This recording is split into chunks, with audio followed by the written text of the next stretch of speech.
ব্রাহ্মণবাড়িয়া জেলার সরেল উপজেলা আওয়ামী লীগের জ্যেষ্ঠ সহসভাপতি AKM ইকবাল আজাদ হত্যা মামলায় 4 জনের মৃত্যুদণ্ড দিয়েছেন আদালত। একই মামলায় 10 জনকে যাবজ্জীবন কারাদণ্ড দিয়েছেন বিজ্ঞ আদালত।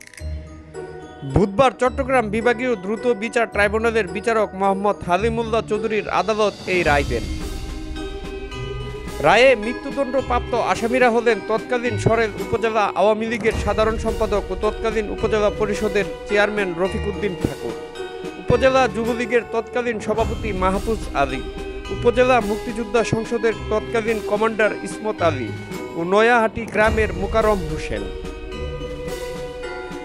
যাবজ্জীবন কারাদণ্ডপ্রাপ্ত আসামিরা হলেন সৈয়দপুরা গ্রামের আব্দুল জব্বার, উপজেলা ছাত্রলীগের সাধারণ সম্পাদক হাফিজুল আসাদ সিজার, নয়াহাটি গ্রামের ইদ্রিস আলী বাবু, কুট্টাপাড়ার হারিস, নয়াহাটির বকুল লিমন, আবদুল্লাহ শরীফ ও মিজান। দ্রুত বিচার ট্রাইব্যুনালের রাষ্ট্রপক্ষের আইনজীবী সরকারি কৌঁসুলি অশোক কুমার দাস সাংবাদিকদের বলেন, সাক্ষ্য প্রমাণে আওয়ামী লীগের নেতা AKM ইকবাল আজাদ হত্যা মামলায় অভিযোগ সন্দেহিতভাবে প্রমাণিত হওয়ায় 4 জন আসামিকে মৃত্যুদণ্ড ও 10 জনকে যাবজ্জীবন কারাদণ্ড দিয়েছেন দ্রুত বিচার ট্রাইব্যুনাল।